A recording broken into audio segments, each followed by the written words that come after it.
Bapak Ibu, saudari dan saudara, umat Allah yang saya kasihi dalam Tuhan kita Yesus Kristus, bacaan Injil yang baru saja kita dengar, kita mendengarkan bagaimana Yesus mengecam dengan cukup keras orang-orang Farisi dan ahli-ahli Taurat dengan kata munafik.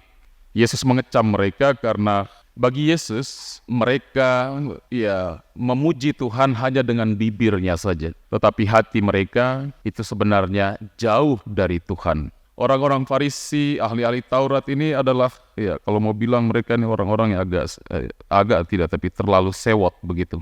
Sewot itu apa ya? Sewot.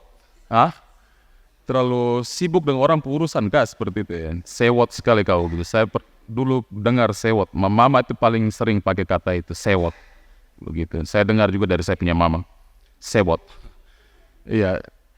Sibuk sekali dengan orang lain punya urus dan mulai sibuk cari orang-orang lain punya kesalahan dan merasa diri itu yang benar. Karena mereka secara hukum memang mereka melakukan hukum-hukum Musa, adat istiadat yang telah diturunkan oleh nenek moyang mereka. Mereka lakukan itu dengan sempurna tanpa cacat sedikit pun. Dan mereka merasa mereka orang yang paling benar. Dan mereka mulai perhatikan, lihat kiri kanan, siapa yang tidak buat sesuai dengan itu. Begitu. Kalau dalam gereja mungkin ada yang punya HP mulai lirik kiri kanan. Itu siapa bro? Atau ada yang tadi salah menyanyi, begitu.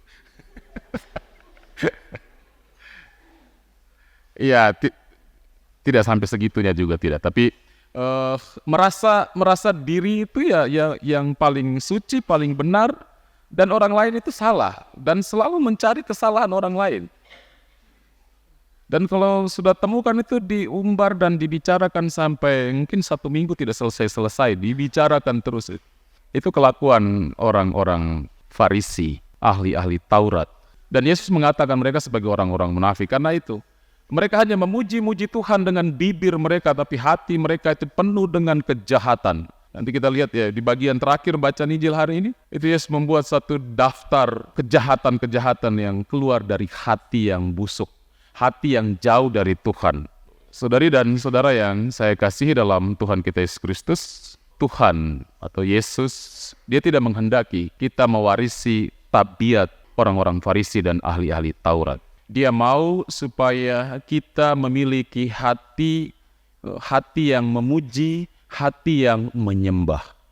Hati yang memuji dan menyembah adalah hati yang memang yang selalu dekat dengan Tuhan. Dalam bacaan Injil tadi juga Yesus mengangkat soal najis, tidak najis seperti itu. Karena orang-orang Farisi bicara soal makan minum seperti itu, yang najis, tidak najis, haram, ini tidak haram seperti itu. Nah, Yesus mengingatkan atau mau membuka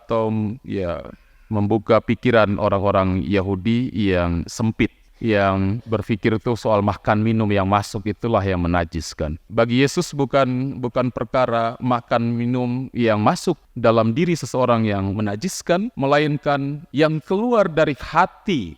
Itulah yang menajiskan orang. Pokok-pokok yang disampaikan oleh Yesus, hal-hal yang keluar dari hati yang membuat orang itu najis, itu segala yang buruk ya. Tadi kita dengar di situ disebut di sana persinahan, keserakahan, pembunuhan, kelicikan, perbuatan tidak senonoh, iri hati, hujat, kesombongan, kebebalan. Semuanya itu berasal dari hati yang membuat orang itu jauh dari Tuhan.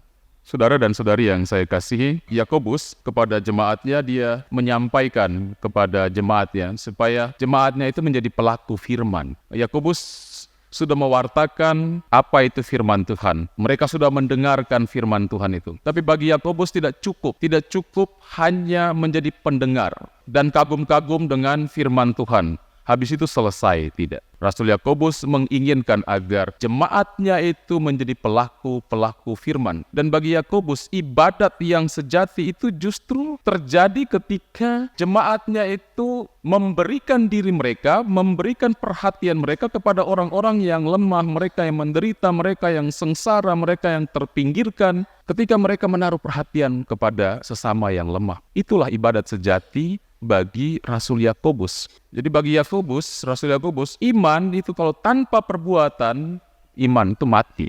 Seperti itu. Jadi tidak ada yang bilang saya selamat hanya karena iman, tidak ada. Kita memang selamat karena iman, tetapi iman itu harus ditunjukkan, diwujud nyatakan dalam tindakan kita juga. Saudari dan saudara yang saya kasih, kita mohon kekuatan dari Roh Kudus membantu menolong kita, agar kita menjadi pribadi-pribadi yang memiliki hati yang senantiasa memuji, memuliakan Allah, hati yang senantiasa menyembah Allah, sehingga kita dijauhkan dari segala pikiran-pikiran, segala kejahatan-kejahatan, dan kita tetap dimampukan untuk menjadi pelaku-pelaku firman dalam hidup kita sehari-hari. Tuhan menolong dan memberkati kita.